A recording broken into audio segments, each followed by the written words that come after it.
প্রিয় ছাত্রছাত্রী, আজ তোমাদের দশম শ্রেণীর সম্পাদ্য থেকে একটি অঙ্কের আমি সমাধান দিচ্ছি।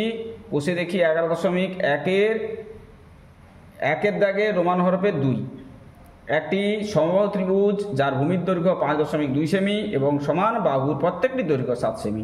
তাহলে আমরা কি করব না, আগে 5.2 সেমি এবং 7 সেমি দুটো রেখা আগে টেনে নেব। 5.2 সেমি এই চিহ্ন নিলাম, 5.512 এইখানে নিলাম। দেওয়ার পরে কি করব, এটাকে যোগ করে নেব। তারপরে কত আছে 7 সেমি। পরে একটা আবার রেখা এখানে নিচে টেনে নেব, এখানে বিন্দু দিয়ে দিলাম। দেওয়ার পরে এখানে 7 সেমির বিন্দু দিয়ে দিলাম। তারপরে কি করলাম, এটাকে অ্যাড করে নিলাম। তারপরে এখানে কি করব, আমরা যে কোনো মাপের একটি রেখা টেনে নেব।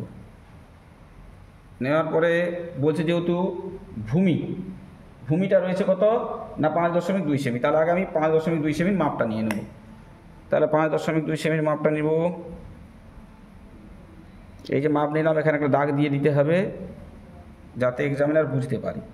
এখানে একটা বিন্দু দিলাম, তারপরে এই বিন্দু দিয়ে এখানে বসিয়ে এটা কেটে নেব।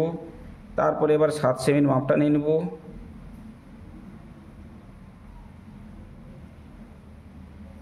দাগটা নিয়ে নেব, এই ঠিক বিন্দু বরাবর বসিয়ে এখানে একটা চাপ আঁকবো, আবার এখানটা একটা চাপ আঁকবো। এবারে যেই বিন্দুটা পাওয়া গেল, এখানে সঠিকভাবে বিন্দুটা নির্বাচন করতে হবে। দেওয়ার পরে কি করতে হবে, এগুলোকে যোগ করে নিতে হবে বিন্দুগুলোকে। তাহলে আমি আগে যোগ করে নিলাম, এটাকেও যোগ করে নিব।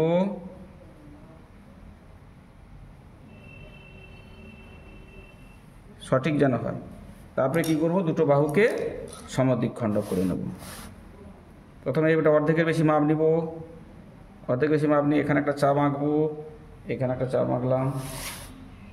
এবারে কি করব, আবার এইখানে বসালাম, এখানে একটা চাপ আঁকবো, এখানে একটা চাপ আঁকবো। এঁকে দেওয়ার পরে পেন্সিল দিয়ে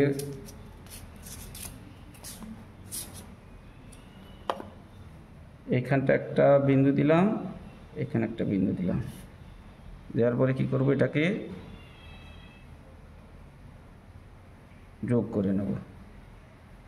হয়ে গেল। তারপরে কি করব, এটাকে আবার এই বাহুটাকে অবন্ত সমদ্বিখণ্ড করব। আবার বেশি মাপ নিয়ে এখানে একটা চাপ আঁকলাম, এখানে একটা চাপ আঁকলাম। আবার কি করব না, এখানে বসিয়ে এখানে একটা চাপ, এই একটা চাপ আঁকলাম। এই যে দুটো বিন্দু পাওয়া গেল, কি করব না, এই দুটো বিন্দুকে অ্যাড করব।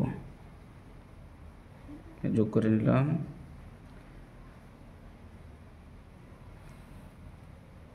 দেখো এই জায়গায় একটা বিন্দু পেয়ে গেছি আমরা, এই যে বিন্দুটা পেয়ে গেছি।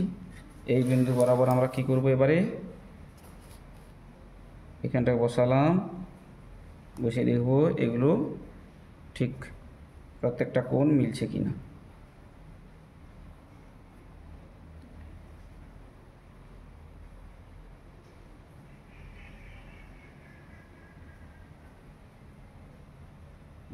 দেখ, এবার আমরা কি করব, টেনে নেব।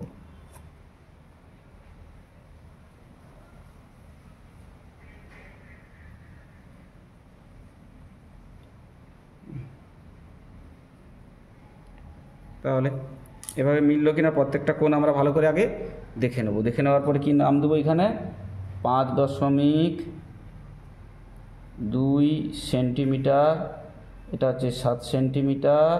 এখানে নাম দিলাম এ, এটা হচ্ছে বি, এটা হচ্ছে সি, এটা হচ্ছে ডি, এটা হচ্ছে ই, এটা দিলাম এফ, এটাকে দিয়ে দিলাম জি, বাড়তির অংশটাকে দিলাম এক্স, এখানটা দিয়ে দিলাম, যেখানটা কেটেছে সেই জায়গাটা 0। আর এখানে তাহলে আমি বিসি বাহু, এটা নাম দিয়ে দিলাম বিসি বাহু। আর এটা এবি বা এসি, যেটা নাম দিলেও হবে, এসি।